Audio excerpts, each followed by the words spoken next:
Hello everyone, thank you very much for popping by. Well, I'm grateful to Nigel Rowley, his channel, for alerting me to this horrible story. Yeah, you know who this is going to be about, don't you? Wales Online, it's from. Headline: Devious righteous Christian raped 2 girls under 13. The mother of one of the girls burst into Roy Collins' church to accuse him of being a paedophile. We have a picture. Vomit, vomit. Roy Collins was given a 23-year extended sentence. That's a lot in the UK. After being convicted of the systematic sexual abuse of 2 young girls in the 1980s and 1990s. That is a very big sentence. An arrogant, in quotes, Jehovah's Witness subjected 2 girls under the age of 13 to years of systematic assaults and rapes. Roy Collins, now 80, was branded as devious, righteous and arrogant by a judge at Swansea Crown Court. He had spent a decade systematically grooming, abusing and raping the 2 girls. At one point during his campaign of abuse, one of their mothers burst into the Jehovah's Witness church in Swansea and publicly accused him of being a paedophile, only to receive a letter from his solicitors warning her not to harass him. I think we're going to be finding out perhaps more details about what was happening in the congregation with regard to the knowledge of this. Caroline Rees, QC for the prosecution, read out impact statements from the 2 victims.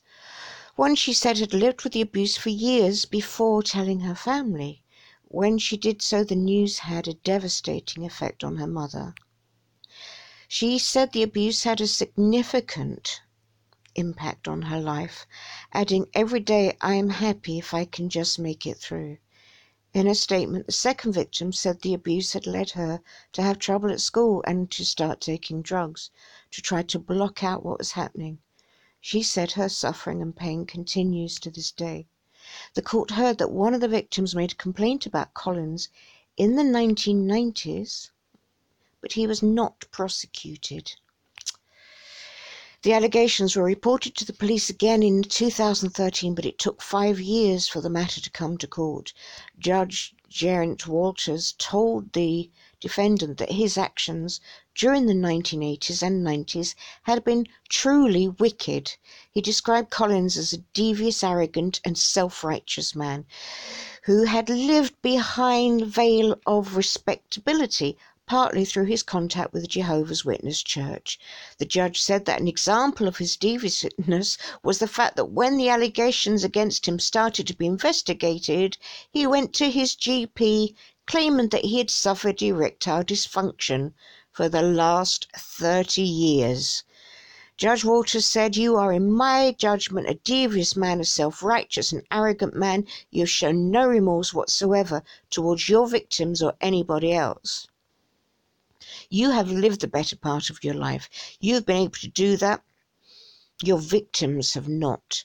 There is no sentence I can pass that will restore the lives of the victims to what they might have been, but for your behaviour." He added that the case showed that when allegations of sexual abuse were made, they should be tested and investigated, not disbelieved. He called the 5-year delay in the case eventually coming to court unforgivable, but he praised the officer who eventually took over the case and saw it through to conviction, saying that for the first time the victims had been treated with the dignity they deserved. Referring to the mum of one of the victims accusing Collins in church, he said that one would like to think that institutions would treat such allegations differently today. So he's referring to Watchtower, to the Jehovah's Witness organisation in that paragraph. David Leithley for Collins said his client had become a born-again Christian in the late 1990s, talks at length about a loving God and genuinely sees himself as an instrument of the Creator. Well, if he was that, he wouldn't have gone to the doctor to try and set up an alibi for the last 30 years, would he? So I'm not believing that. He said for all the wickedness his client had been convicted of, he had turned his life around and spent the last 25 years doing good works in the community. Good for him.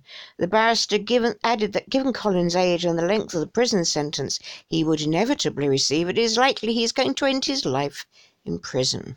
Collins of Longford Crescent, St Thomas, Swansea, had previously been found guilty of 26 counts of indecent assault, indecency and rape at trial when he appeared at the dock at Swansea Crown Court for sentencing.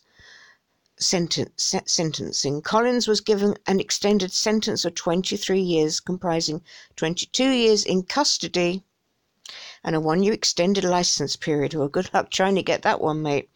As an offender of particular concern, he will be on the sex offenders register for his short-lived life. Speaking after the sentencing, South Wales Police Sergeant Claire Price, the officer in the case, said, "I would like to praise the 2 victims in this case who showed an incredible amount of determination and bravery in coming forward to report the horrendous abuse they suffered at the hands of Collins."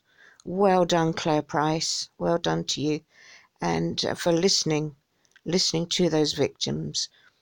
I cannot imagine how difficult doing so will have been for them, but I hope today's sentencing provides them with some comfort as they try to move forward with their lives. Meanwhile, Detective Inspector Dean Llewellyn, head of the Forces Rape and Serious Sexual Offences Unit, said he wanted to assure others, the victims of sexual abuse, no matter how long it may have happened, that they could place their confidence and trust in his officers to fully and sensitively investigate their case. Children's charity NSPCC Cymru said the length of Collins' sentence showed the danger he posed to young girls. A spokesman said Collins carried out deplorable acts of sexual abuse against young victims, taking advantage of the children's vulnerability for his own gratification. The length of sentence shows the severity of his actions and demonstrates the danger he poses to young girls, and we hope his victims are now receiving the support they need.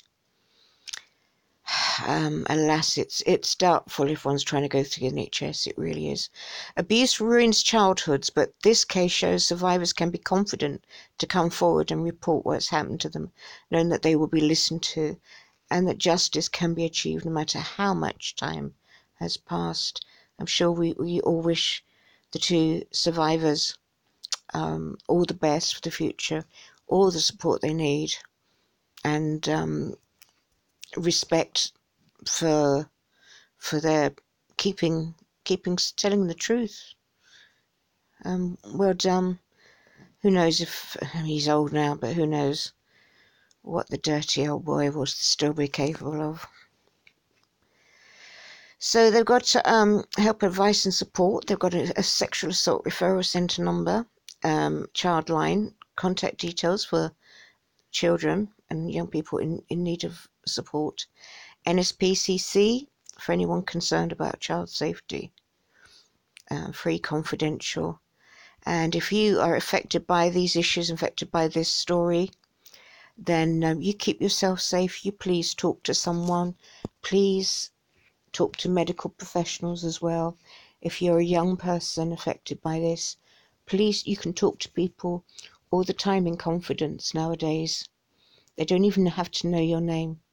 Please get talking, and please take care of yourself and know that it's not your fault. Lots of love to everyone. Thanks for your time. Bye for now.